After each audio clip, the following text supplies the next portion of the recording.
حال ہی میں غزہ میں جنگ کے اثنا میں جارڈن میں 3 امریکی سولجرز ایک ڈرون حملے میں مارے گئے۔ یہ حملہ جارڈن کے شمال مشرق میں واقع ایک US آؤٹ پوسٹ جس کو ٹاور 22 کہتے ہیں وہاں پر ہوا۔ اس حملے کی ذمہ داری ایران کی حمایت یافتہ گروپ دی اسلامک ریزسٹنس ان عراق نے لیتے ہوئے کہا کہ یہ حملے غزہ پر اسرائیل کی جنگ میں امریکی حمایت کے جواب میں کیے گئے ہیں، وہی جنگ جس میں اب تک 27,000 سے زیادہ جانیں جا چکی ہیں۔ USA نے ان حملوں کا الزام ایران پر لگاتے ہوئے کہا کہ وہ اس کا بھرپور بدلہ لیں گے۔ دوسری طرف ایران نے اس حملے میں شامل ہونے سے صاف انکار کر دیا۔ 3 فروری کو امریکی فورسز نے عراق اور سیریا میں ایک کوآرڈینیٹڈ اٹیک کیا اور اس اٹیک میں 85 ٹارگٹس کو ہٹ کیا۔ یہ ٹارگٹس وہ تنظیمیں تھیں جن کو ایران کی حمایت حاصل ہے۔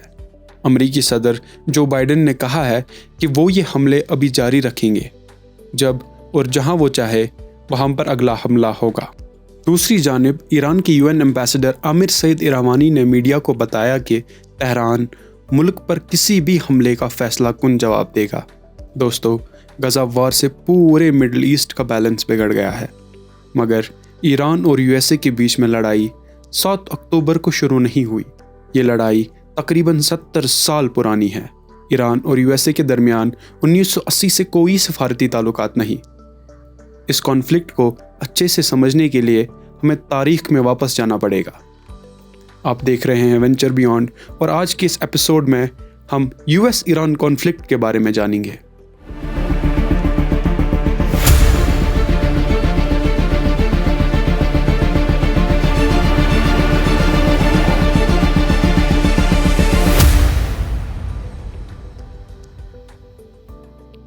انیس سو کی دہائی کے شروعات سے ہی برطانوی حکومت نے ایران کے تیل کے ذخائر پر Anglo Iranian oil company AIOC کے ذریعے اپنا کنٹرول بنائے رکھا تھا۔ اس وقت ایران کو ویسٹرن ورلڈ میں پرشیا کے نام سے جانا جاتا تھا۔ ایران پر اس وقت شاہوں کی حکومت تھی۔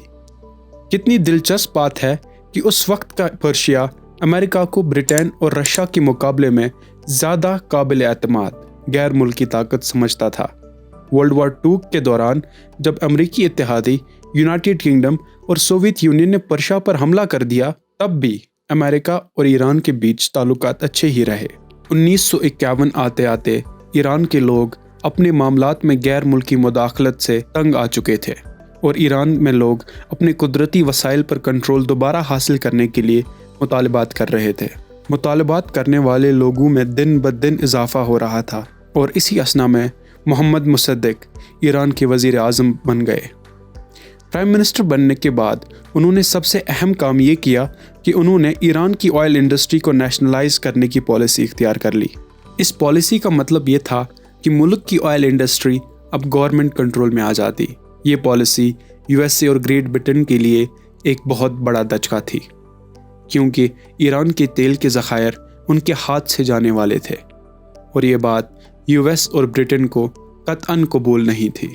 1953 یعنی 1953 میں USA کی خفیہ ایجنسی CIA اور برٹن کی خفیہ ایجنسی MI6 نے پلان بنا کر محمد مصدق کی ڈیموکریٹک گورنمنٹ کا تختہ الٹنے میں مدد کی۔ اس آپریشن کو CIA میں آپریشن ایجیکس اور MI6 میں آپریشن بوٹ کا کوڈ ورڈ دیا گیا۔ CIA کی طرف سے اس آپریشن کو کرمٹ روزویلٹ جونیئر لیڈ کر رہے تھے۔ یہ کوپ پہلے تو ناکام ہو گیا، لیکن پھر دوسرے اٹیمپٹ میں کامیاب ہو گیا۔ اگر آپ اس کوپ پر ایک ڈیٹیلڈ ویڈیو چاہتے ہیں تو اس ویڈیو کو لائک کیجئے اور چینل کو بھی سبسکرائب کر لیجئے۔ بہرحال محمد مصدق کو پہلے تو 6 دن سولیٹری کنفائنمنٹ میں رکھا گیا، اور پھر ساری زندگی وہ احمد آباد میں ہاؤس اریسٹ رہے۔ اسی ہاؤس اریسٹ کے دوران وہ 5 مارچ 1967 کو چل بسے۔ نیشنلائزیشن سے پہلے ایران کے تیل پر اینگلو ایرانین آئل کمپنی یعنی AIOC کا کنٹرول تھا، اور کوپ کے بعد یہ control 40% AIOC، 40% USA oil companies, 13% Royal Dutch shell company اور 6% CPF کے پاس آ گیا۔ CPF ایک فرینچ کمپنی ہے۔ کوپ کی کامیابی کے بعد امریکہ نے ایران کے محمد رضا پہلوی کو پورا سپورٹ دیا۔ محمد رضا پہلوی کی حکومت USA کے سب سے نزدیک کی حامیوں میں سے تھی۔ USA نے شاہ حکومت کو کوپ کے بعد 3 ہفتوں میں $68 ملین دیے۔ اگلے 10 سالوں میں امریکہ نے مزید $1.2 بلین شاہ حکومت کو امداد میں دیے تھے، لیکن اس سب سے ایران میں اینٹی امریکن سینٹیمنٹ نے جڑ پکڑ لی۔ ایرانیوں کو امریکہ کی مداخلت بہت ناپسند تھی۔ اس میں مزید یہ کہ امریکہ نے شاہ حکومت کی سیکرٹ پولیس بھی تشکیل دینے میں مدد کی۔ اس سیکرٹ پولیس کو ٹرین کرنے کے لیے USA نے 1953 میں ہی اپنے ایک آرمی کرنل کو بھیجا۔ تنظیم کا کام محمد رضا پہلوی کو اقتدار میں رکھنا تھا۔ یہ شاہ کے مخالفوں کو اکثر پکڑ کر اذیتناک طور پر مار دیتے تھے۔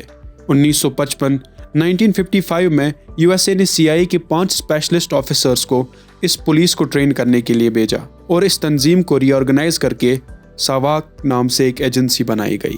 شاہ محمد رضا پہلوی نے ایرانی سوسائٹی کو ماڈرنائز کرنے کے لیے پالیسیز بنائی۔ وہ اکثر وائٹ ہاؤس جاتے اور امریکی صدر دنیا کے سامنے ان کی تعریفیں کرتے۔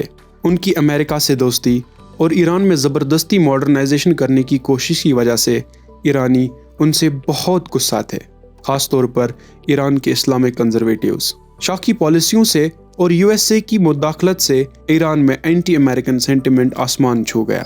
1979 میں ایران میں ایسا کیا ہوا کہ امریکہ کی ایران پالیسی میں ایک ڈرامیٹک یو ٹرن آ گیا؟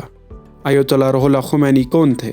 USA نے ایران پر سینکشنز کیوں لگائے اور ایران نیوکلیئر ڈیل کیا ہے؟ ان سب سوالوں کے جواب ہم اس ویڈیو کے پارٹ 2 میں جانیں گے۔ ویڈیو مس نہیں کرنا چاہتے تو چینل کو سبسکرائب کر لیجئے اور انسٹاگرام اور فیس بک پہ مائنڈز اینڈ پینس کو فالو بھی کرے تاکہ آپ کو کنٹینٹ کے ساتھ ساتھ اپڈیٹس بھی ملتی رہیں۔